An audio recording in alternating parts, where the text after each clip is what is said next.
المغضوب عليهم ولا الضالين آمين. الفاتحة لمشايخنا ووالدينا. بسم الله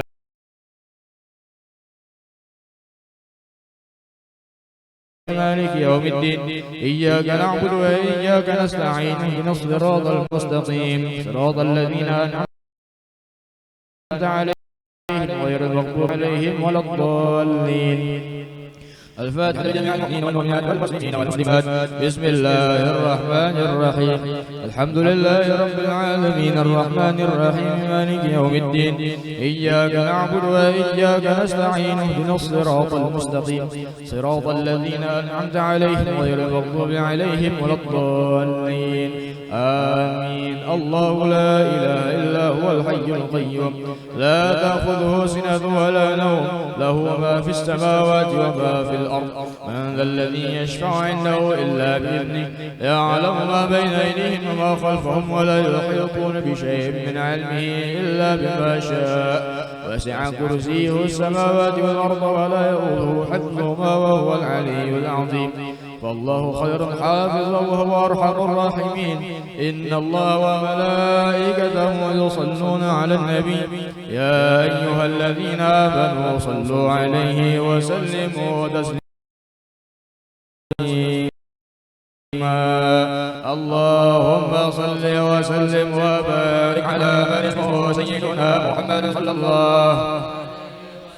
اللهم صل وسلم وبارك على من اسمه سيدنا محمد صلى الله عليه وسلم. الله وسلم وبارك على من اسمه سيدنا محمد صلى الله عليه وسلم. وأسألك اللهم بحق ما أقسمت به عليك أن تصلي على سيدنا محمد وعلى آل سيدنا محمد عدد ما خلقت من قبل أن تكون السماء مبنية والأرض مدحية والجبال علوية والعيون منفجرة والبحار مسخرة والأنهار منهمرة والشمس مضحية والقمر مضيء والنجم منيرا ولا يعلم أحد حيث تكون إلا أنت وأن تصلي عليه وعلى آله عدد كلامك وأن تصلي عليه وعلى آله عدد آيات القرآن وحروفه وأن تصلي عليه وعلى آله عدد من يصلي عليه وأن تصلي عليه وعلى آله عدد من لم يصلي عليه وأن تصلي عليه وعلى آله ملء أرضك وأن تصلي عليه وعلى آله عدد ما جرى بالقلم في أم الكتاب وأن تصلي عليه وعلى آله عدد ما خلقت في سبع سماواتك وأن تصلي عليه وعلى آله عدد ما أنت خالقه فيهن إلى يوم القيامة في كل يوم 1000 مرة وأن تصلي عليه وعلى آله عدد قطر المطر وكل قطرة قطرت من سمائك إلى أرضك من يوم خلقت الدنيا إلى يوم القيامة في كل يوم 1000 مرة وأن تصلي عليه وعلى آله عدد من سبحك وسجد لك وعظمك من يوم خلقت الدنيا إلى يوم القيامة كل يوم 1000 مرة وأن تصلي عليه وعلى آله عدد كل سنة خلقته فيها من يوم خلقت الدنيا إلى يوم القيامة في كل يوم 1000 مرة وأن تصلي عليه وعلى آله عدد السحاب الجارية وأن تصلي عليه وعلى آله عدد الرياح الدارية من يوم خلقت الدنيا إلى يوم القيامة في كل يوم ألف مرة وأن تصلي عليه وعلى آله عدد ما هبت الرياح وعدد حركته من الأغصان والأشجار وأوراق الثمار والأزهار وعدد ما خلقت على قرار أرضك وما بين سماواتك من يوم خلقت الدنيا إلى يوم القيامة في كل يوم ألف مرة وأن تصلي عليه وعلى آله عدد أمواج بحادك من يوم خلقت الدنيا ماتي في كل يوم ألف مرة وأن تصلي عليه وعلى آله عدد الرمل والحصى وكل حجر ومدر خلقته في مشارق الأرض ومغاربها سلها وجبالها وأوديتها من يوم خلقت الدنيا إلى يوم القيامة فيه وأن تصلي عليه وعلى آله عدد نبات الأرض في قبلتها وجوفها وشرقها وغربها وسلها وجبالها من شجر وثمن وأوراق وزرع وجميع ما أخرجت ما يخرج منها من نباتها وبركاتها من يوم خلقت الدنيا إلى يوم القيامة فيه وأن تصلي عليه وعلى آله عدد ما خلقت من الإنس والجن والشياطين وما أنت خالقه منهم إلى يوم القيامة في كل يوم ألف مرة وأن تصلي عليه وعلى آله عدد كل شعرة في أبدانهم ووجوههم وعلى رؤوسهم منذ خلقت الدنيا إلى يوم القيامة في كل يوم ألف مرة وأن تصلي عليه وعلى آله عدد أنفاسهم وألفاظهم وألحاظهم من يوم خلقت الدنيا قيامة في كل يوم ألف مرة وأن تصلي عليه وعلى آله عدد طيران الجن وخفق الإنس من يوم خلقت الدنيا إلى يوم القيامة في كل يوم ألف مرة وأن تصلي عليه وعلى آله عدد كل بهيمة خلقتها على أرضك صغيرة وكبيرة في مشارق الأرض ومغاربها إما علم ومما لا يعلم علمه إلا أنت من يوم خلقت الدنيا إلى يوم القيامة في كل يوم ألف مرة وأن تصلي عليه وعلى آله عدد من صلى عليه وعدد من لم يصلي عليه وعدد من يصلي عليه إلى يوم القيامة في كل يوم ألف مرة وأن تصلي عليه وعلى آله عدد الأحياء والأموات وعدد ما خلقت من حيتان وطير ونمل ونحل وحشرات وأن تصلي عليه وعلى آله بالليل إذا يغشى والنهار إذا تجلى وأن تصلي عليه وعلى آله في الآخرة والأولى وأن تصلي عليه وعلى آله منذ كان في المهد صبيا إلى أن صار كالمهدي فقبضته إليك عدلا مرضيا لتبعثه شفيعا حفيا وأن تصلي عليه وعلى آله عدد خلقك ورضا نفسك وزينة عرشك ومداد كلماتك وأن تعطيه الوسيلة والفضيلة والدرجة الرفيعة والحوض المورود والمقام المحمود والعز الممدود وأن تعظم برهانه وأن تشرف بنيانه وأن ترفع مكانه وأن تستعملنا يا مولانا بسنته وأن تميتنا على ملته وأن تحشرنا في زمرته وتحت لوائه وأن تجعلنا من رفقائه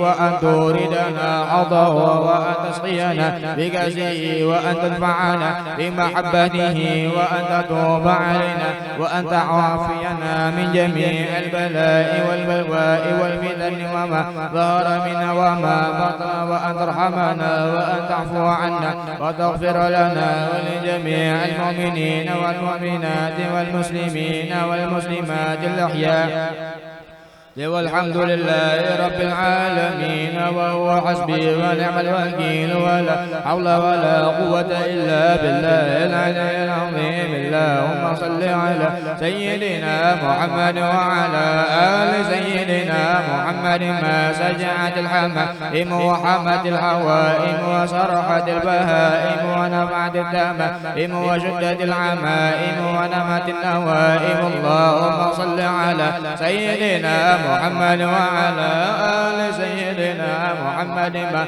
أبلج الأسباح وحبت الرياح ودبت الأشباح وتعقب الغدو والرواح وتقلدت السفاح وتطيلت الرماح وصحت الأجساد والأرواح اللهم صل على سيدنا محمد وعلى آل سيدنا محمد ما دارت الأفلاك ودجت الأخلاق وسبحت الأملاك اللهم صل على سيدنا محمد وعلى آل سيدنا محمد كما صليت على سيدنا إبراهيم وبارك على سيدنا محمد وعلى آل سيدنا محمد كما باركت على سيدنا إبراهيم في العالمين إنك حميد جل اللهم صل على سيدنا محمد وعلى آل سيدنا محمد ما طلعت الشمس وما صليت الخمس وما تألق برق ورفق وتكن وما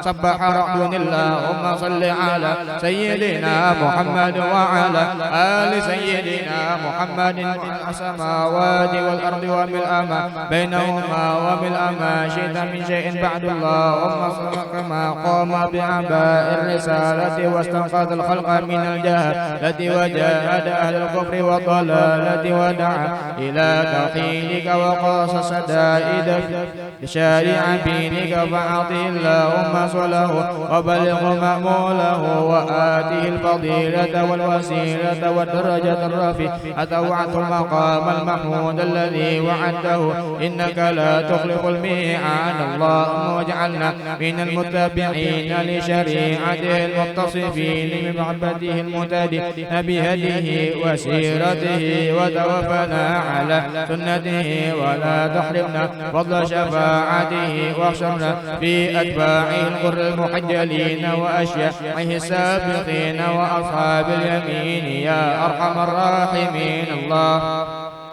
ملائكتك والمقربين وعلى أنبيائك والمرسلين وعلى أهل طاعتك أجمعين واجعلنا بالصلاة عليه من المرحومين اللهم صل على سيدنا محمد المبعوث من تهامة والآمر بالمعروف والاستقامة بالشفيع لأهل الذنوب في عرصات القيامة اللهم أبلغ عنا نبينا وشفيعنا حبيبنا أفضل صلاة وتسليم وابعث مقام المحمود الكريم فضيلة والوسيلة والدرجة الرفيعة التي وعدته في الموقف العظيم وصل اللهم عليه صلاة دائمة متصلة تتوالى وتدوم اللهم صل عليه وعلى آله ما لاح بارق ودر شارق ووقب غاسق وانهمر وادق وصل عليه وعلى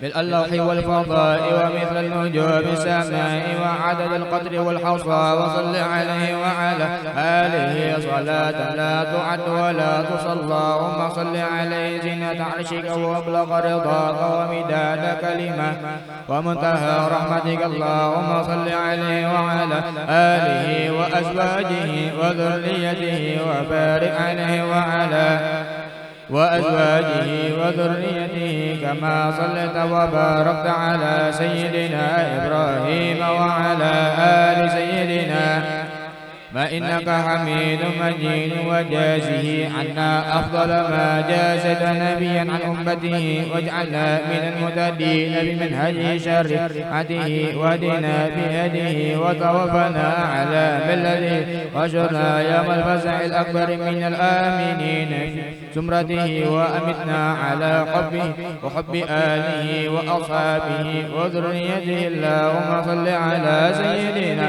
محمد أفضل أنبيائك وأكرم أصفيائك وإمام أوليائك وخاتم أنبيائك وحبيب رب العالمين وشهيد المرسلين وشفيع المذنبين وسيد ولسيدنا آدم أجمعين المرفوع الذكر في الملائكة المقربين البشير النذير السراج المنير الصادق الأمين الحق المبين الرؤوف الرحيم الهادي إلى صراط المستقيم الذي آتته سبعا من المثاني والقرآن العظيم نبي الرحمة وهذا الأمة أول من تنشق عنه الأرض ويدخل الجنة والمؤيد بسيدنا جبريل وسيدنا ميكائيل المبشر به في التوراة والإنجيل المصطفى المجتبى المنتخب بأبي القاسم سيدنا محمد بن عبد الله بن عبد المطلب بن هاشم. اللهم صل على ملائكتك والمقربين الذين يسبحون الليل والنهار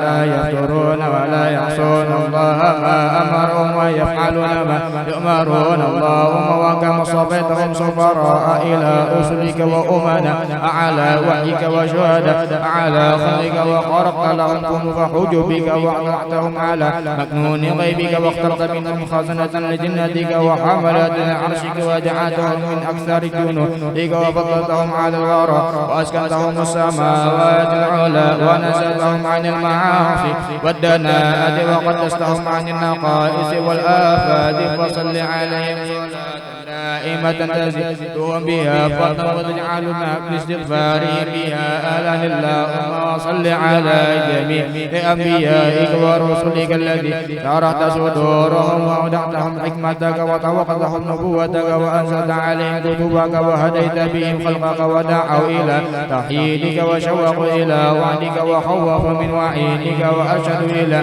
سبيلك وقاموا بحجتك ودليلك. وسلم اللهم عليهم تسليما بصلاة عليهم أجرا عظيما. اللهم صل على سيدنا محمد وعلى آل سيدنا محمد صلاة دائمة مقبولة تؤدي عنا حقه العظيم. اللهم صل على سيدنا محمد صاحب الحسن والجمال والبيان والكمال والبهاء والنور والبلدان والحر وقصور واللسان الشكور والقلب المشكور والعلم المشهور والجيش المنصور والبنين والبنات والأزواج الطاهرات والعلو على الدرجات وزمزم والمقام والمحشر الحرام واجتناب الآثام أيتام والحج وتلاوة القرآن وتسبيح الرحمن وصيام رمضان ولواء المعقان والكرم والجود والوفاء بالعهود صائب الرغبة والترغيب والبغلة والنجيب والحوض والقول بالنبي الأواب الناطق بالصواب المنعوت في الكتاب النبي كنز الله النبي حجة الله النبي من أطاعه فقد أطاع الله ومن عصاه فقد عصى الله. النبي العربي القرشي زمزمي المكي التهامي صاحب الوجه الجميل والطرف الكحيل والخط الأسيل والكوثر والسلسبيل قائل المضادين مبين الكافرين وقاتل المشركين قائد الغر المحجلين إلى جنات النعيم وجوار الكريم صاحب سيدنا جبريل عليه السلام ورسول لرب العالمين وشفيع المذنبين وغاية الغمام ومصباح بظلام والقمر تمام صلى الله عليه وعلى آله المصطفين من أطهر جبلة صلاة دائمة على الأبد غير مضمحلة صلى الله عليه وعلى آله صلاة يتجدد بها قبوره ويشرف بها في الميعاد بعثه ونشوره فصلى الله عليه وعلى آله الأنجم الطوالع صلاة تجود عليهم أجود الغيوث الهوامع أرسله من أرجح العرب ميزانا وأوضح بيانا وأفصحها لسانا وأشمخها إيمانا وأعلاها مقاما وأحلاها كلاما وأوفاها ذماما وأصفاها رغابا الطريقة ونصح الخليقة وشهر الإسلام وكسر الأصنام وأظهر الأحكام وحرر الحرام وعم إنعام صلى الله عليه وعلى في كل محفل ومقام أفضل الصلاة والسلام صلى الله عليه وعلى عودا وبدءا صلاة تكون ذخيرة ووردا صلى الله عليه وعلى آله صلاة تامة زاكية وصلى الله عليه وعلى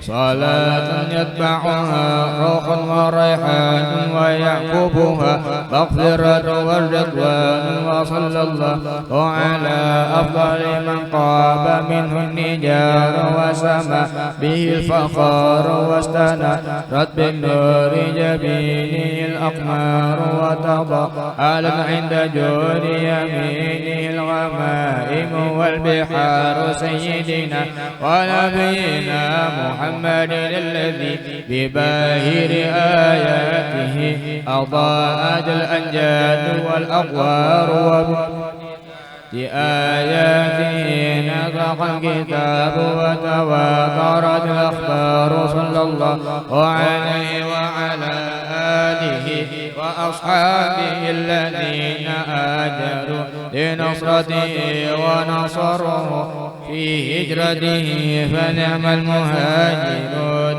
ونعم الأنصار وصلاة دامية دائمة ما سجعت في أيكيها الأطيار وهما عفى الله عليه دائم صلوات اللهم صل على سيدنا محمد وعلى آله الطيبين وصلاة موصولة دائمة الاتصال والدوام ذي الجلال والإكرام اللهم صل على سيدنا محمد هو قطب الجلالة وشمس النبوة والرسالة والهادي من الضلالة والمنقذ من الجهالة صلى الله عليه وسلم صلاة دائمة الاتصال والتوالي متعاقبة بتعاقب الأيام والليالي. بسم الله الرحمن الرحيم.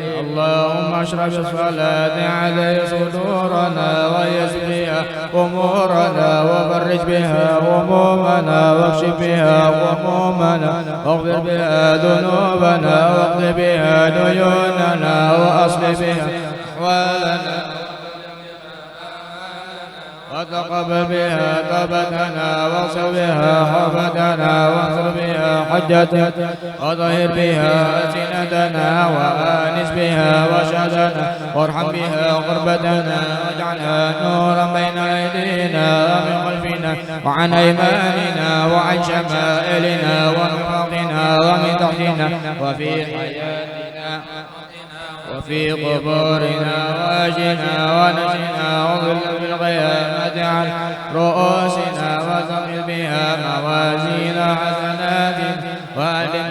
وهادها علينا حتى نلقى نبينا سيدنا محمد صلى الله عليه وسلم ونحن آمنون مطمئنون فرحون مستبشرون ولا نفرق بيننا وبينه حتى تدخلنا مدخله وتوينا جواره الكريم مع الذين أنعمت عليهم من النبيين والصديقين والشهداء والصالحين وحسن أولئك رفيقا اللهم إنا آمنا به صلى الله عليه وسلم ولم نره فمتعنا اللهم في الدارين برؤيته على محبته وسمنا على سنته وتوفنا على ملته واحشرنا في زمرة ناجية وحزب المفلحين وانفعنا بمن طغت عليه قلوبنا من محبته صلى الله عليه وسلم يا من لا جد ولا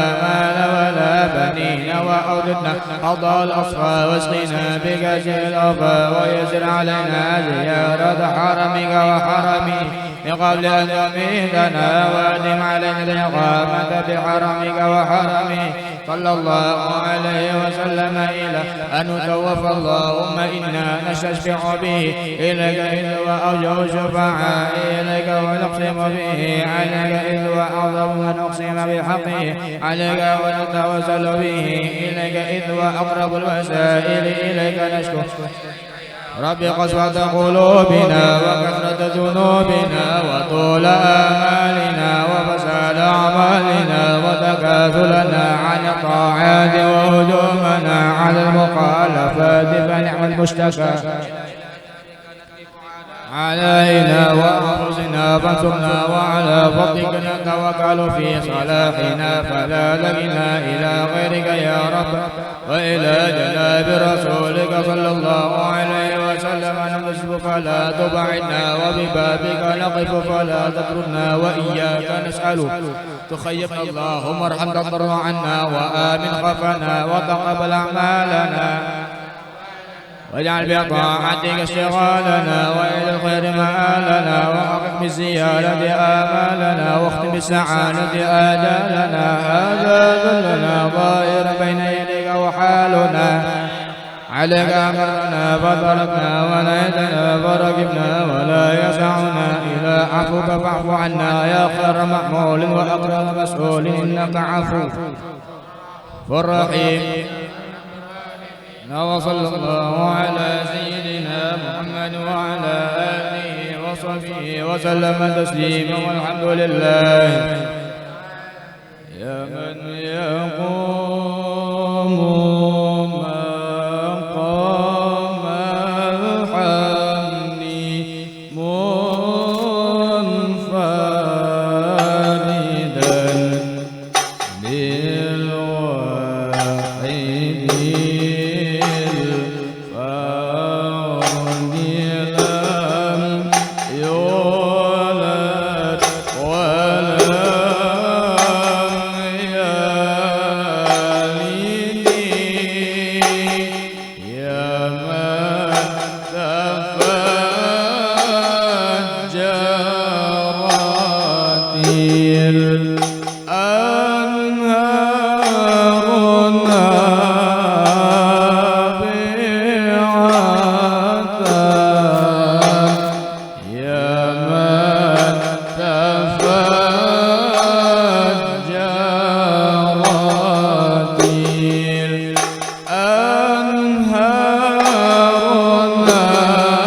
وعلى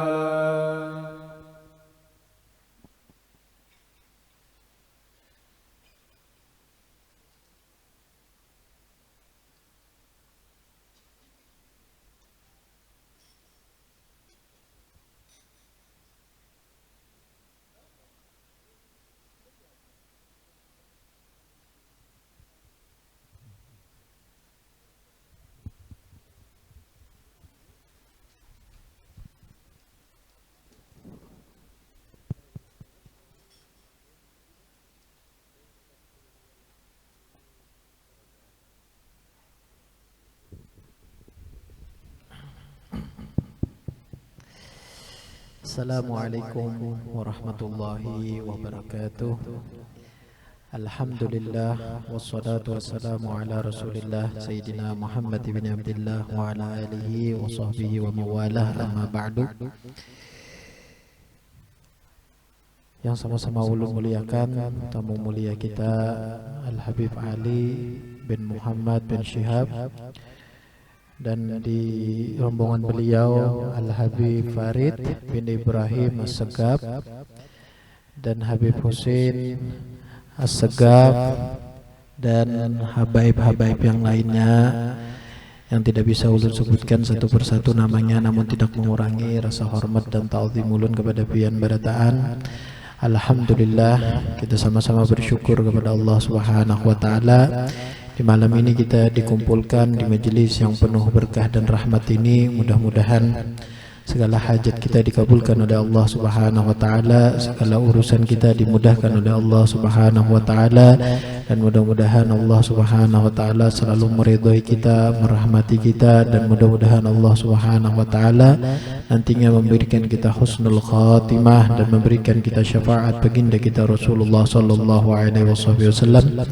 Salawat dan salam atas junjungan kita Nabi besar Nabi Muhammad sallallahu alaihi wasallam dan para keluarganya dan para sahabatnya, tabi'i tabi'in wa tabi'in bi ihsanin ila yaumiddin, amin ya rabbal alamin. Mungkin kena ini dikenalkan Al-Habib Farid sedikit tentang sidin ini sebelum beliau menerjemahkan. Anda Hasan atau Anda sudah itu tadi ulun takuni sidin sudah kawin kah, sekalinya sudah kawin jar. Nah, tapi Sidin mun ada di Banjar lagi nambahi kada bapak kah. Habib Farid sudah kawin ke Beb? Halas ziyadah wala ziyadah. Bismillah jar. Kalau ada nak hendak lawan Sidin, Sidin boleh aja nak mendaftar ya kalau. Nah, itu sambil bergegayaan aja kita. Ulun minta maaf, minta halal seadanya. Mudah-mudahan berkat kedatangan tamu kita ini, kampung kita ini membawakan rahmat dari Allah Subhanahu wa taala, dan mudah-mudahan Allah Subhanahu wa taala selalu meridhai kita, merahmati kita, dan selalu mendapatkan kita keselamatan dunia akhirat, mendapatkan keberuntungan dunia akhirat, dan nantinya kita mendapatkan syafaat dan berkumpul dengan Rasulullah sallallahu alaihi wasallam. Amin ya rabbal alamin.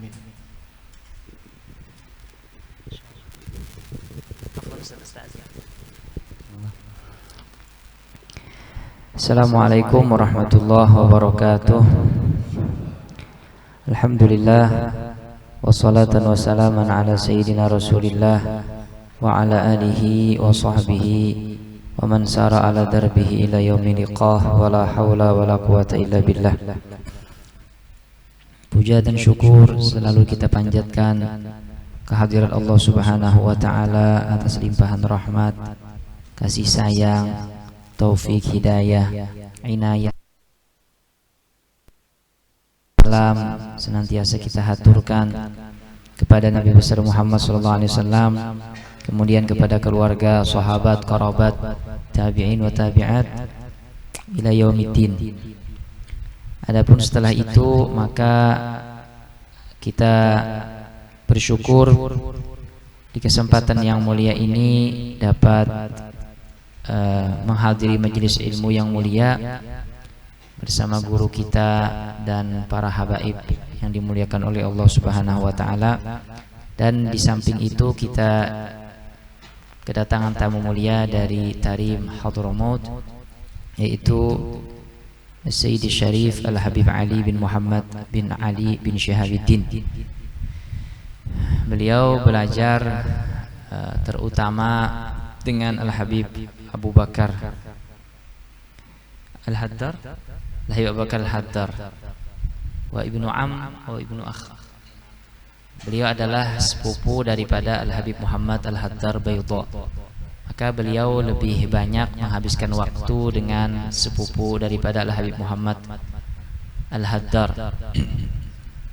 Belajar di sana sampai kurang lebih 8 tahun. Dan alhamdulillah beliau setelah itu belajar juga di tempat-tempat mulia, terkhusus dengan abah beliau. Beliau juga telah hafal Quran. Memang tradisi orang Tarim sebelum semuanya harus hafal Quran dulu, baru menuntut ilmu yang lain. Adapun aktivitas beliau, beliau mengajar di beberapa tempat semasa di Tarim, yaitu di Ma'hadil Ghanna cabang Darul Mustafa, asuhan daripada Al-Habib Muhammad Al-Junaid. Bagi yang ingin sekolah menyambung selain daripada Ribat Tarim, maka kita menghubungi kepada Ustazana atau ke Ahqaf, juga ke Darul Mustafa. Itu bisa ke Ma'hadul Ghanna, pesantren Al-Ghanna di situ.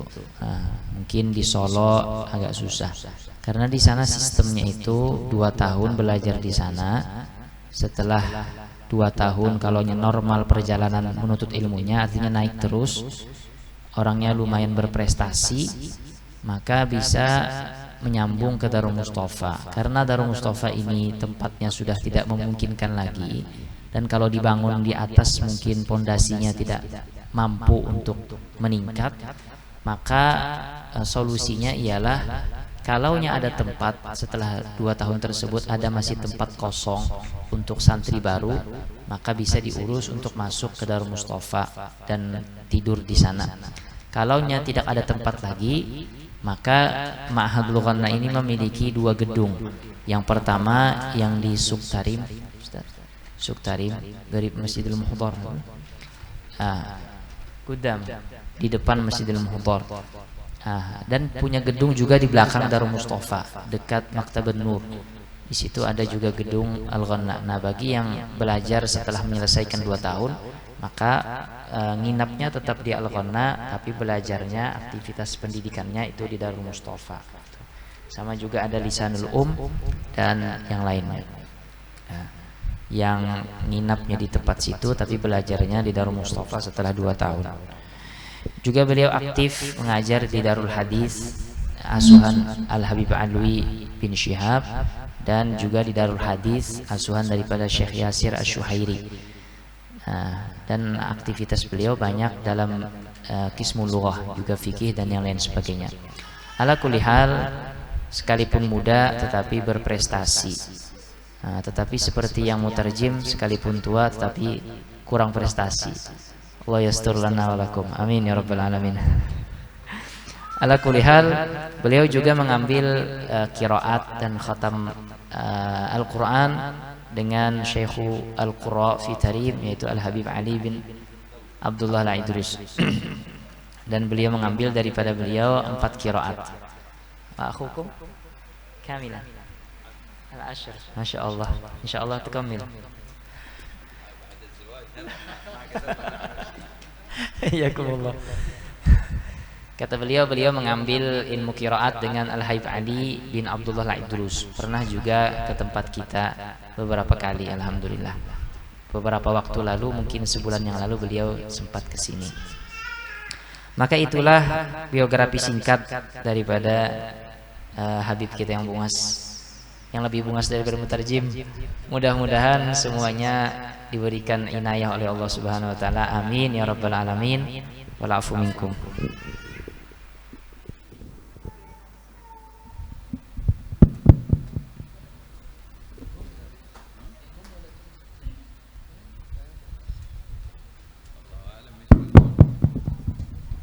Sallallahu ala Muhammad.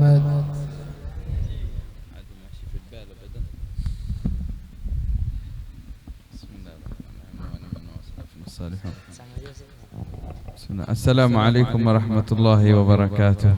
Waalaikumsalam warahmatullahi wabarakatuh. بسم الله الرحمن الرحيم.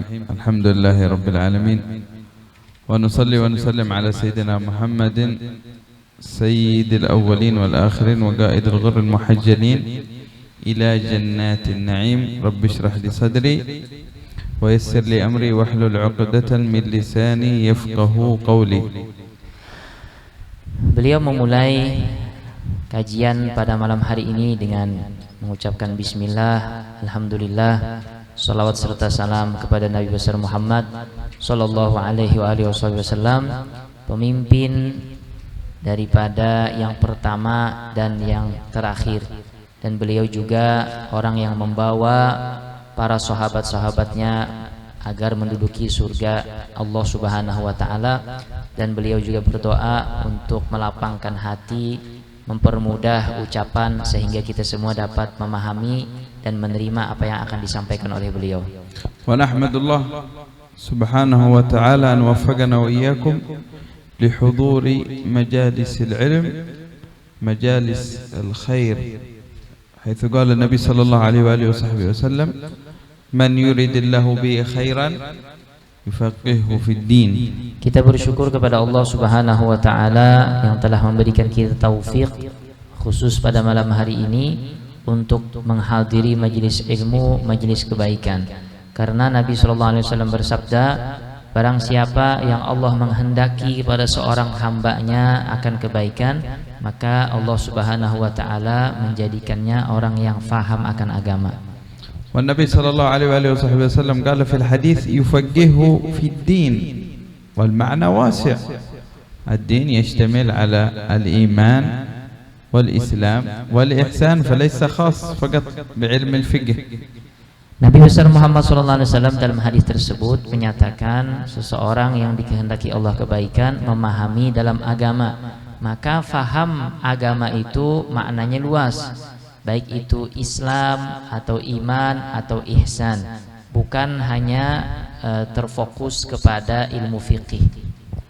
وهذا توفيق من الله سبحانه وتعالى لا بعمل منك ولا بسبب، وفقك الله سبحانه وتعالى لأن تحضر حيث أعطاك ومنع غيرك.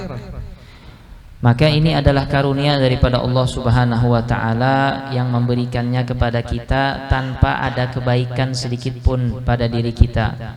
Tidak karena kita ini beramal soleh sehingga diberikan taufik, dan tidak juga kita mengerjakan sebab, tetapi Allah lah yang memberikan kepada kita dan mengharamkan kepada selain kita.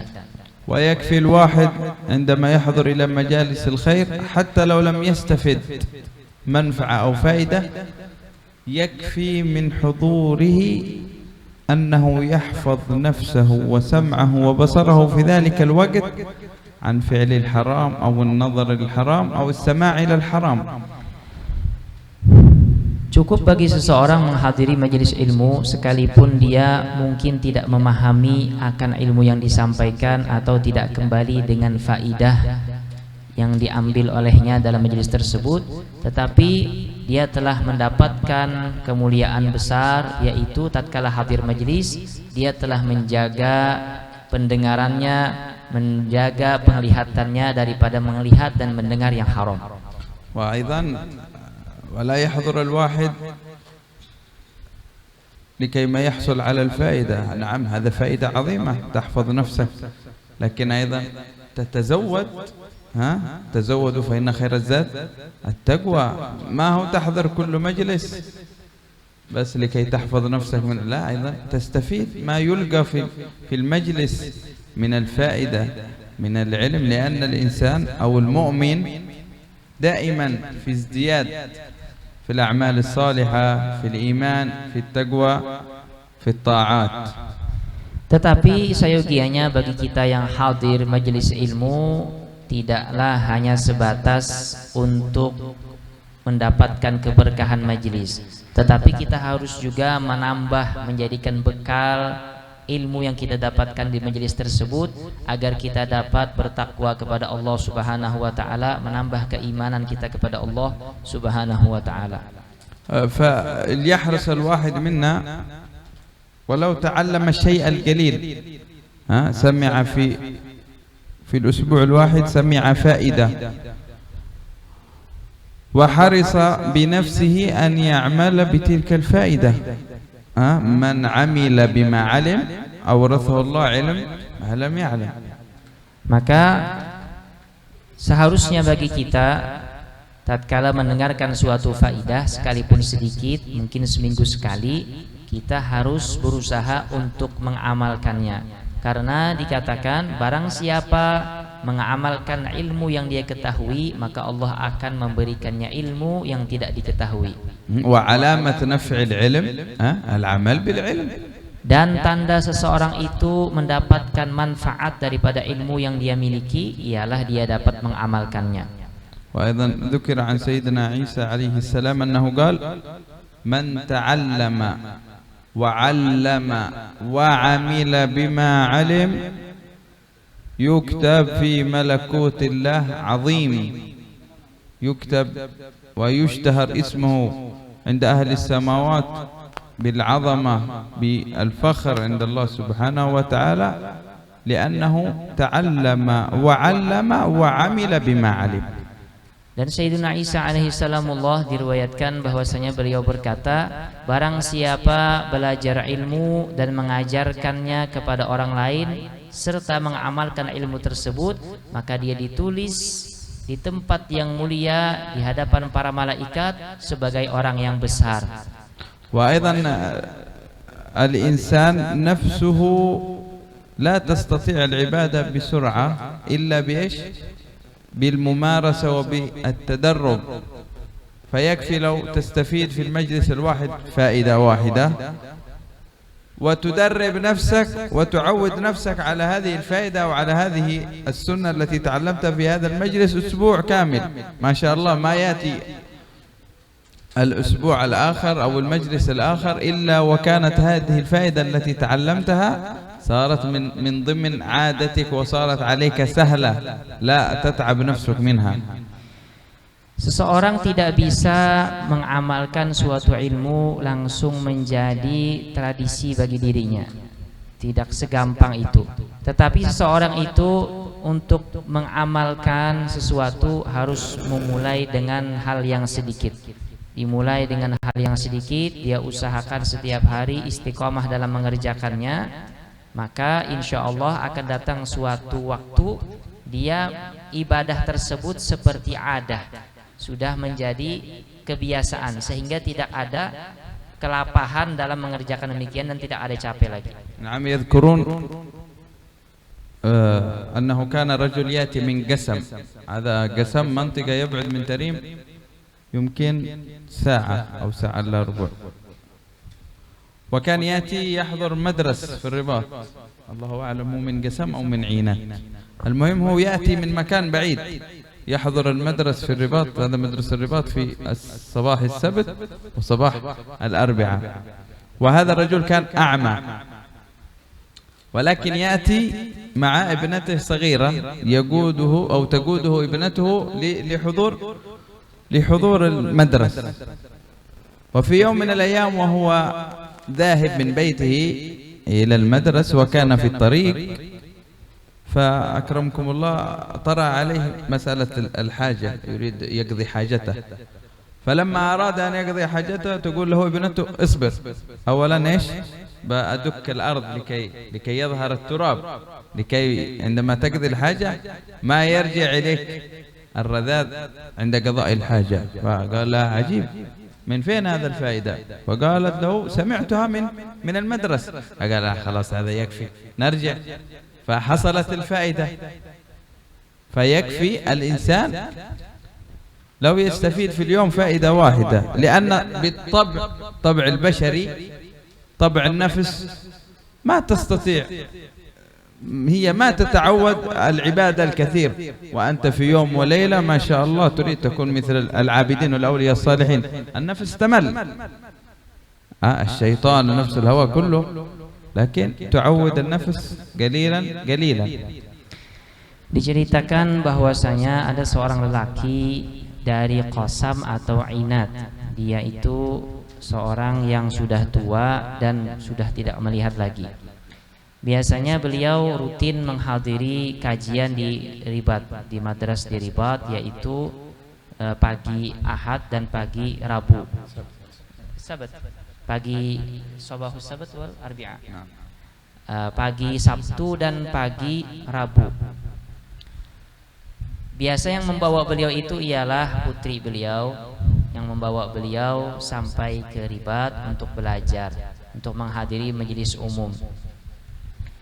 Di perjalanan ternyata beliau ingin mengqadha hajat, kebelet mau qadha hajat. Lalu sang putri tersebut ternyata memukul tanah, mencatuk tanah, melembekkan tanah. Sang yang tua tadi atau abah atau kai mengatakan, "Kenapa engkau mengerjakan demikian?"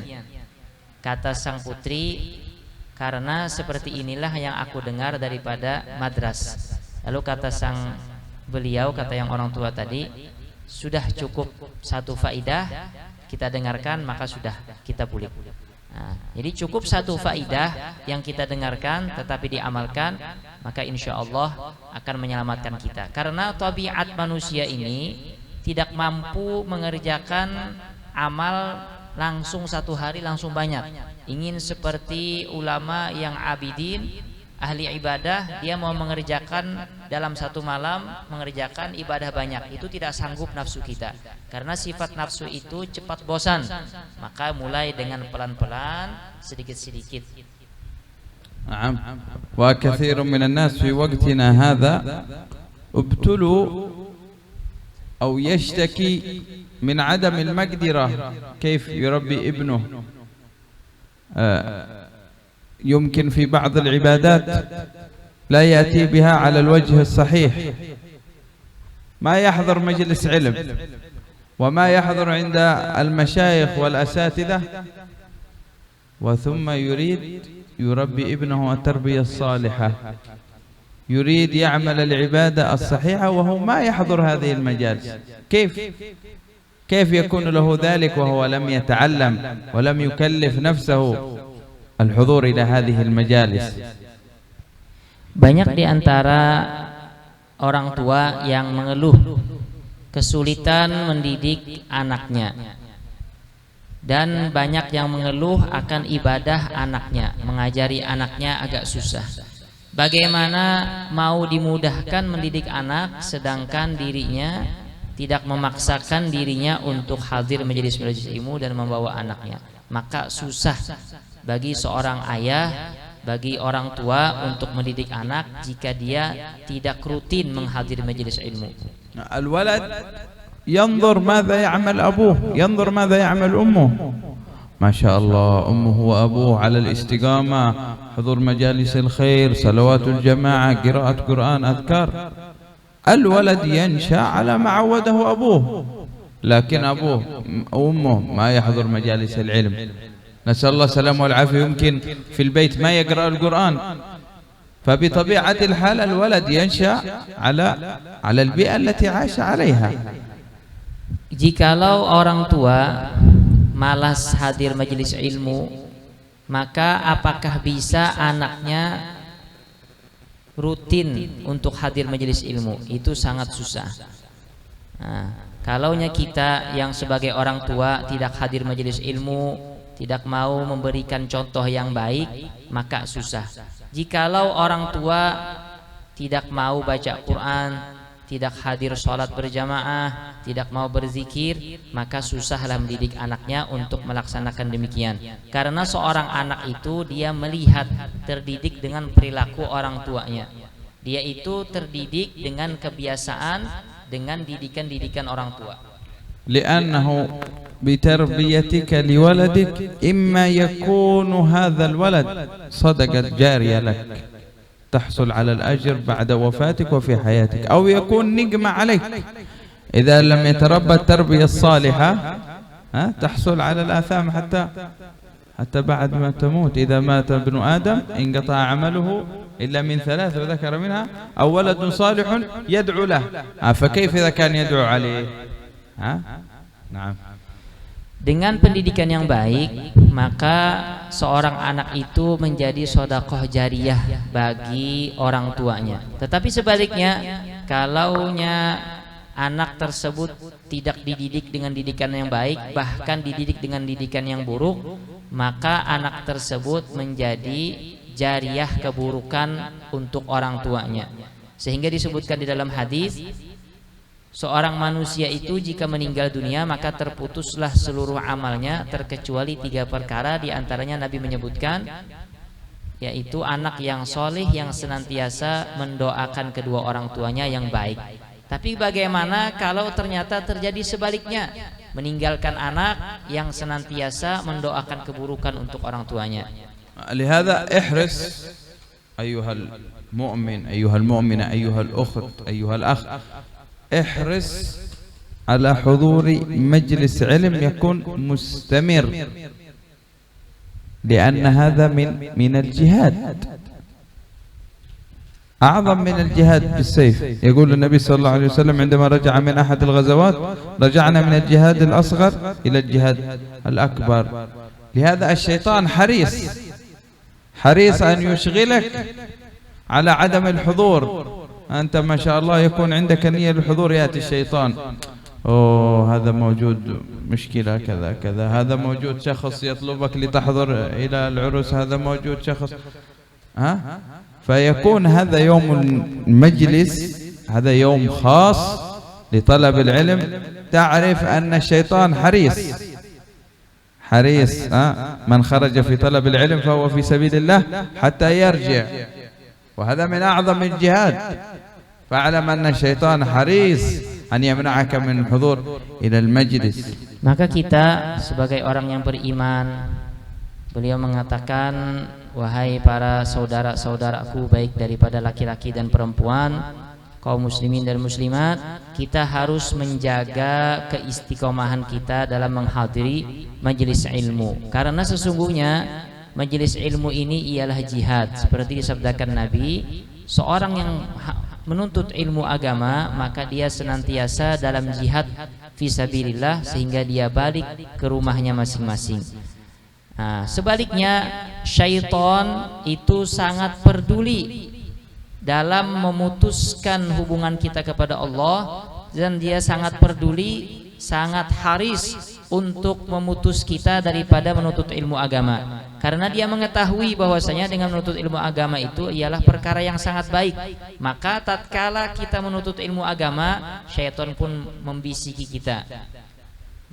kita dengan ada acara ini, ada acara kawinan, ada acara macam-macam. Kalau sudah waktu majelis, maka jangan sampai kita menghadiri yang lain, karena itulah waktu kita untuk menuntut ilmu agama. Sesungguhnya menuntut ilmu adalah jihad fi sabilillah. فالشيطان حريص أحرص عليك من نفسك حتى يذكرون أنه كان هناك رجل يحب أن يذهب إلى المسجد في آخر الليل قبل الفجر بوقت متقدم بساعة. ففي يوم من الأيام وكان موسم هوجان موسم هوجان مطر ما شاء الله بسبهاسة خرج في وقت المطر هكذا بعد المطر، وفي الوقت القديم ما في لمبو ما في سراج، فيمشي وفي الظلام، وفجأة وهو يمشي يسقط، زلق الطريق مليان بالماء ويسقط. الله الثياب كله متسخ. لو كان واحد مننا خلاص ثياب متسخ منك يا بيت الله يقولون عندنا ما بيذهب إلى المسجد. لكن هذا الرجل يرجع إلى البيت ويبدل الملابس ويخرج مرة أخرى ويمشي في الظلام ويسقط.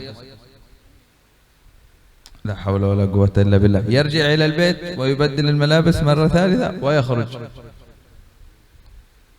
ويسقط مرة ثالثة.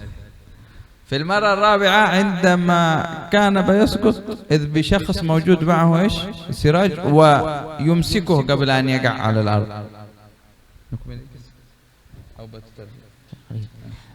Diceritakan bahwasanya ada salah seorang saleh yang tradisi beliau senantiasa hadir ke masjid untuk sholat subuh berjamaah beliau rutin menghadiri atau berangkat ke masjid 1 jam sebelum subuh di waktu gelap gulita. Terjadi di suatu waktu bahwasanya hujan deras dan tanah lagi becek. Beliau pun berjalan, ternyata terjatuh. Maka seluruh tubuh beliau itu kotor, rigat seluruh tubuh beliau, sehingga beliau pun pulang ke rumah dan mengganti baju. Kemudian turun lagi ternyata terjatuh lagi dan seluruh tubuh beliau dikotori dengan kotoran.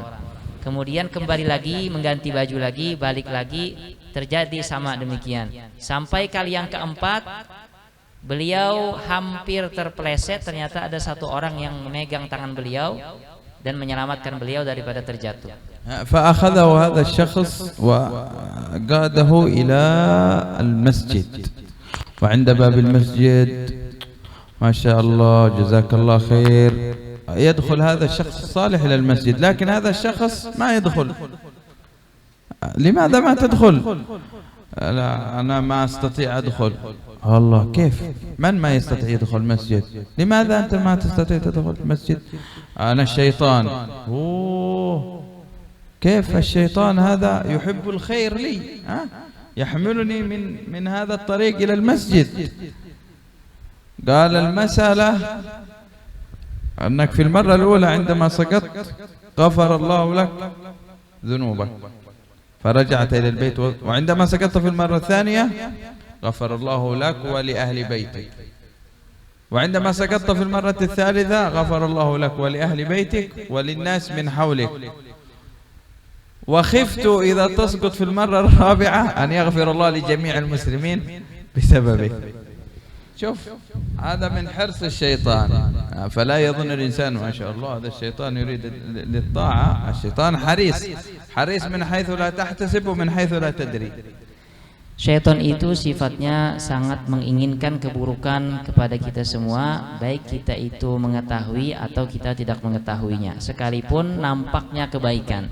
Maka seorang lelaki tadi membawa seorang yang saleh tadi ke masjid, menyelamatkannya. Sesampainya di masjid, ternyata yang membawa ini tidak bisa masuk masjid. Maka seorang syekh pun bertanya, kenapa pian kada bisa masuk masjid? Lalu kata sang lelaki, aku ini adalah syaitan. Nah, setelah itu maka terkejut, kelihatannya kebaikan. Lalu kenapa engkau menyelamatkanku dari terpleset kali yang keempat? Lalu kata sang syaitan, waktu engkau terjatuh yang pertama kali, maka Allah mengampunkan seluruh dosamu. Yang kedua kali, Allah mengampuni dosamu dan keluargamu. Yang ketiga kali, Allah mengampuni dosamu, keluargamu, dan penduduk di kampungmu. Dan aku takut kalau engkau jatuh yang keempat kali, Allah mengampuni seluruh umat Islam. Dengan barakat engkau semangat beribadah kepada Allah. نسأل الله سبحانه وتعالى أن يوفقنا لما فيه الخير والصالح، ونسأل الله سبحانه وتعالى أن يوفقنا ويطيل أعمارنا حتى ندرك شهر رجب وشهر شعبان ويبلغنا رمضان ويعيننا فيه على الصيام والقيام، وأن نحسن استقبال شهر رجب حتى يحسن الله لنا حسن الحصاد في شهر رمضان. Semoga Allah Subhanahu wa taala memberikan kita keberkahan dalam majelis ini, dan semoga Allah Subhanahu wa taala memberikan kita keberkahan dalam bulan Rajab, Sya'ban, serta memberikan kita kesempatan lagi untuk dapat bertemu dengan bulan Ramadan, sehingga kita dapat berpanen atau dapat kita mempanen hal-hal yang baik yang ada dalam bulan Ramadan. ومما يجب أيضا التنبيه عليه في الشهر الذي يدخل علينا إن شاء الله أن يكثر الإنسان من الاستغفار، أن ينتبه الإنسان يهيئ نفسه لرمضان، لأن الإنسان الذي يعمل في رمضان يكون الاستعداد من شهر رجب. فإذا كان عندك الهمة من شهر رجب، الله سبحانه وتعالى يوفقك للعمل في شهر رمضان، لأنه كما جاء في الحديث رجب شهر الزرع، وشعبان شهر السقي ورمضان شهر الحصاد. فإذا زرعت في رجب كثير تحصد في رمضان الكثير. نسأل الله سبحانه وتعالى أن يوفقنا لذلك. Maka kita harus memperhatikan bulan yang akan kita hadapi ini, yaitu bulan Rajab, dengan memperbanyak istighfar kepada Allah Subhanahu wa taala. Seseorang sebelum masuknya bulan Ramadan, dia harus mempersiapkannya 2 bulan sebelumnya, yaitu mempersiapkan dari bulan Rajab. Sebagaimana disebutkan bahwasanya Rajab ialah bulan bertanam, Sya'ban ialah bulan menyirami tanaman tersebut, dan Ramadan ialah bulan kita mempanen seluruh tanaman tersebut. Maka jikalau kita itu menanam tanaman yang banyak, maka panen pun akan banyak. Nas'alullah subhanahu wa ta'ala an yuwaffiqana lidzalik innahu waliyyu dzalik wal qadir alaih. Wa sallallahu ala sayyidina Muhammad sayyidil awwalin wal akhirin walhamdulillahi rabbil alamin. أفضل الذكر فاعلم أنه لا إله إلا الله لا إله إلا الله لا إله إلا الله لا إله إلا الله إلا الله لا إله إلا الله لا إله إلا الله لا إله إلا الله لا إله إلا الله لا إله إلا الله لا إله إلا الله لا إله إلا الله سيدنا محمد رسول الله. اللهم صل على سيدنا محمد اللهم صل عليه وسلم.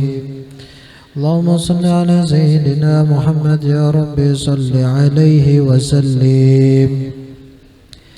سبحان الله بحمده سبحان الله بحمده سبحان الله بحمده سبحان الله بحمده سبحان الله بحمده سبحان الله بحمده. يا الله يا الله يا الله يا الله يا الله يا الله يا الله يا الله يا الله يا الله يا الله. اللهم صل على حبيبك سيدنا محمد وعلى آله وصحبه وبارك وسلم أجمعين. الفاتحة. بسم الله الرحمن الرحيم.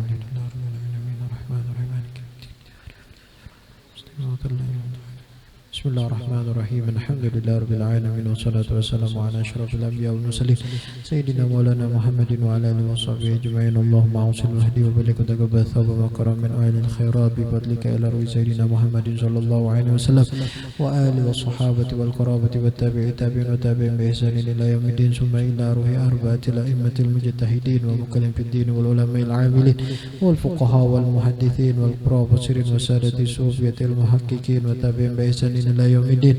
ثم إلى أرواح من ضاجهم مقارب أمة المسلمين كافة عامة من لا زائر ولا زائر لهم. اللهم ارحم الجميع برحمتك وأسكنا وبرحمتك جنتك ومحل رضوانك ودار كرامتك يا أرحم الراحمين. ثم صوب مثل صوب إلى روح شهر بن عمر نبي سبيل أنهم. ثم إلى روح أحمد صفيان بن نجاس نبي حسن. ثم إلى روح حسن نبي حسن. ثم إلى روح جمهور مجنون. اللهم اجعل فداءهم من النار وفياكنهم من النار وسترنهم من النار وإجابنهم من النار برحمتك يا عزيز وغفر برحمتك يا أرحم الراحمين. وصلى الله على سيدنا محمد النبي الأمي وعلى آله وصحبه وسلم. سبحان ربك عما يصفون وسلام على المرسلين والحمد لله رب العالمين. الفاتحة.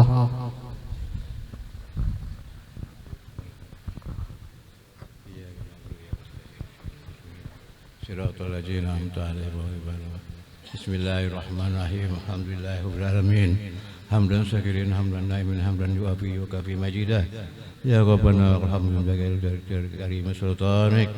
اللهم صل وسلم على سيدنا محمد صلاة تنجينا بها والآفات وتكفلنا بها جميع الحاجات وتطهرنا بها من الشيء وتكفرنا إنك على درجات وتبلغنا الأوصال الغايات من جميع الحياة وأننا على كل شيء قدير.